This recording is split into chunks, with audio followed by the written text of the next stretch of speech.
Revanna arrest ಆದ್ರಲ್ಲ, arrest ಆದಂತ ಸಂದರ್ಭದ ಒಂದಿಷ್ಟು ಕುತೂಹಲಕಾರಿ ಅಂಶಗಳು ಅಂತಂದ್ರೆ ಅವರು 6:50 ಯಾವುದೋ ಕಾಲ ಲಗ್ನ ನೋಡ್ಕೊಂಡು ಹೊರಗಡೆ ಬಂದ್ರು. ಎರಡನೇದಾಗಿ 3 ದಿನಗಳ ಕಾಲ ದೊಡ್ಡಗೌಡ್ರ ಮನೆ ಸೇರ್ಕೊಂಡ್ಬಿಟ್ಟಿದ್ರು. ಯಾಕೆ? ಯಾರು ಆ ಮನೆ ಚೆಕ್ ಮಾಡಲ್ಲ ಅನ್ನೋದು ಸಲಹೆ ಇತ್ತಂತೆ. ರೆಸಾರ್ಟ್ಗೆ ಹೋಗೋದು ಅಥವಾ ಬೇರೆ ಎಲ್ಲೇ ಹೋಗೋದಕ್ಕಿಂತ ದೇವೇಗೌಡರ ನಿವಾಸ ನಿಮಗೆ ಸೇಫು ಅನ್ನೋ ಸಲಹೆಯನ್ನ ಅವರ ಆಪ್ತ ಬಳಗ ಕೊಟ್ಟಿದ್ದಕ್ಕೆ ಎಚ್ ಡಿ ರೇವಣ್ಣ ದೊಡ್ಡಗೌಡರ ಮನೆ ಸೇರ್ಕೊಂಡಿದ್ರು. ಹಾಗಾಗಿಯೇ ದೊಡ್ಡಗೌಡರ ನಿವಾಸದಲ್ಲೇ ರೇವಣ್ಣ ಉಳಿದುಕೊಂಡಿದ್ರು.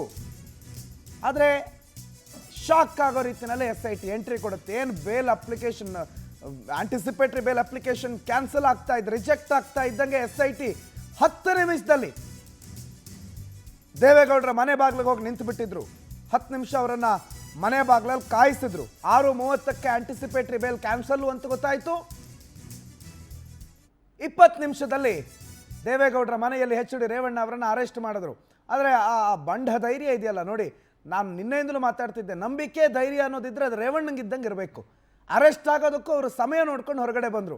ಯಾಕೆ ಅಂತಂದರೆ ಅರೆಸ್ಟ್ ಆದಮೇಲೆ ನಾಳೆ ನಾಡಿದ್ದಲ್ಲಿ ನನಗೆ ರಿಲೀಫ್ ಸಿಗುತ್ತಂತೆ, ಈ ಕಾಲದಲ್ಲಿ ಈ ಟೈಮಲ್ಲಿ ಅರೆಸ್ಟ್ ಆದರೆ ಅನ್ನೋ ರೀತಿಯಲ್ಲಿ ನೋಡ್ಕೊಂಡಿದ್ರು. ನನ್ನ ಕಡೆ ಮಾಜಿ ಪ್ರಧಾನಿಗಳ ಮನೆಯಲ್ಲಿ ಔಸ್ಕೊಂಡು ಕೂತಿದ್ರು. ಮಾಜಿ ಪ್ರಧಾನಿಗಳು ಅವ್ರಿಗೆ ರಕ್ಷಣೆ ಕೊಟ್ಟರು ಅನ್ನೋ ವಿಚಾರ ಬಂದಾಗ ದೇವೇಗೌಡರ ಮೇಲೂ ಇರುವಂಥ ಗೌರವ ಒಂದು ಎಳ್ಳಷ್ಟು ಕಡಿಮೆ ಆಗಲ್ಲ ಅಂತ ಅನ್ಕೊಂಡಿದ್ದಾರಾ ಅನ್ನೋದು ಒಂದು ಕಡೆ ಸ್ಪಷ್ಟ.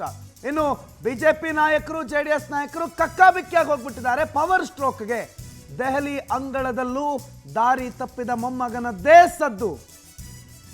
ಕರ್ನಾಟಕದ ರಾಜಕೀಯ ಬೆಳವಣಿಗೆಗಳ ಬಗ್ಗೆ ನರೇಂದ್ರ ಮೋದಿ ಮಾಹಿತಿಯನ್ನ ಪಡೆದುಕೊಂಡಿದ್ದಾರೆ. ಖುದ್ದು ಅಮಿತ್ ಶಾ ಅವರಿಂದಲೇ ಪ್ರಧಾನಿ ಮೋದಿ ಮಾಹಿತಿಯನ್ನ ಪಡೆದಿದ್ದಾರೆ ಅನ್ನೋದು ಸದ್ಯದ ಮಾಹಿತಿ. ಹಲವು ಕಡೆ ಇದು ಹಿನ್ನಡೆ ಆಗೋ ಭೀತಿ ಹಿನ್ನೆಲೆಯಲ್ಲಿ ಪ್ರಧಾನಿ ಮೋದಿಗೆ ಮಾಹಿತಿಯನ್ನು ಕೊಟ್ಟಿದ್ದಾರೆ. 2ನೇ ಹಂತದ 14 ಕ್ಷೇತ್ರಗಳ ಚುನಾವಣೆಯ ಮೇಲೆ ಇದು ಬಹಳ ದೊಡ್ಡ ಪರಿಣಾಮ ಬೀರುತ್ತೆ ಇಲೆಕ್ಷನ್ ಪಾಯಿಂಟ್ ಆಫ್ ವ್ಯೂನಿಂದ. ಹಾಗಾಗಿ ಮೋದಿ ಮತ್ತು ಶಾ ಈ ಬಗ್ಗೆ ಗಂಭೀರ ಚರ್ಚೆ ನಡೆಸ್ತಾ ಇದ್ದಾರೆ ಅನ್ನೋದು ಮಾಹಿತಿ. ಮುಜುಗರಕ್ಕಂತೂ ಆಗಾಯಿತು JDS ಜೊತೆ ಮೈತ್ರಿ ಮಾಡಿಕೊಂಡು. ಪ್ರಜ್ವಲ್ನ ಕಾಮ ಕೇಳಿ ಇಡೀ ದೇಶಾದ್ಯಂತ ಸಂಚಲನವನ್ನ, ಒಂದು ರೀತಿ ಹಲ್ಚಲನ್ನ ಸೃಷ್ಟಿ ಮಾಡ್ತು. ಎಚ್ ಡಿ ಕುಮಾರಸ್ವಾಮಿ ಭೇಟಿಗೆ ಅವಕಾಶವನ್ನ ಅಮಿತ್ ಶಾ ಕೊಡಲಿಲ್ಲ. JDSನಿಂದ ಆದಷ್ಟು ಅಂತರವನ್ನು ಕಾಯ್ದುಕೊಳ್ತಾ ಇದ್ದಾರೆ ಕಮಲ ಪಡೆ. ಎಲ್ಲ ಪೊಲಿಟಿಕಲ್ ಆಂಗಲ್, ಡ್ಯಾಮೇಜ್ ಕಂಟ್ರೋಲ್ ಮಾಡೋದಕ್ಕೆ ಬಿಜೆಪಿ ಪ್ಲಾನ್ ಮಾಡ್ಕೊಂಡಿದೆ. ಹೆಂಗೂ ನಾವು ಇವ್ರ ಜೊತೆ ಮೈತ್ರಿ ಮಾಡಿಕೊಂಡು ಮೈತುಂಬ ರಾಡಿ ಮಾಡ್ಕೊಂಡಿದ್ದೀವಿ, ಈಗ ಮತ್ತೆ ರಾಡಿ ಜಾಸ್ತಿ ಮಾಡ್ಕೊಳ್ಳೋದು ಬೇಡ, ಇದನ್ನ ಇಲ್ಲಿಗೆ ನಿಲ್ಲಿಸ್ಬಿಡೋಣ ಅನ್ನೋ ರೀತಿಯಲ್ಲಿ ದೂರ ದೂರ ಹತ್ರ ಬರ್ತಾ ಇಲ್ಲ. ಎಲ್ಲೋ ಒಂದು ಕಡೆ ನಿಮಗೆ ನೋಡಿದ್ರೆ ಈಗ JDSನವ್ರು ಚುನಾವಣಾ ಪ್ರಚಾರ ಮಾಡೋ ಹೋಗೋ ಸನ್ನಿವೇಶದಲ್ಲೂ ಇಲ್ಲ. ಆದರೆ ಬಿಜೆಪಿಗೂ ಕೂಡ ಹೊಡೆತ. ಯಾಕಂದರೆ ಉತ್ತರ ಕರ್ನಾಟಕದ 14 ಕ್ಷೇತ್ರಗಳಿದೆಯಲ್ಲ, ಅಲ್ಲಿ JDSನ ಅಭ್ಯರ್ಥಿಗಳಿಲ್ಲ.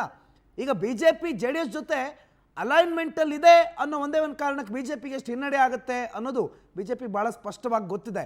ಹಾಗಾಗಿ ಮೋದಿನೇ ಅಮಿತ್ ಶಾ ಅವರಿಂದ ವರದಿಗಳನ್ನು ತರಿಸ್ಕೊಂಡಿದ್ದಾರೆ ಏನೇನು ಆಗ್ತಿದೆ ಅಂತ. ನೋ ವಂಡರ್ ಇಲ್ಲೇನೋ ಒಂದು ದೊಡ್ಡ ಬದಲಾವಣೆ ಆಯಿತು, ರಾಜ್ಯದಲ್ಲೇನೋ ದೊಡ್ಡದಾಗ ರಾಜಕೀಯವಾಗಿ ಮತ್ತೊಂದೇನೋ ಒಂದು ದೊಡ್ಡ ಡೆವಲಪ್ಮೆಂಟ್ ಆಯಿತು ಅಂತಂದರೆ ಆಶ್ಚರ್ಯ ಪಡಬೇಕಾಗಿರೋದು ಏನೂ ಇಲ್ಲ.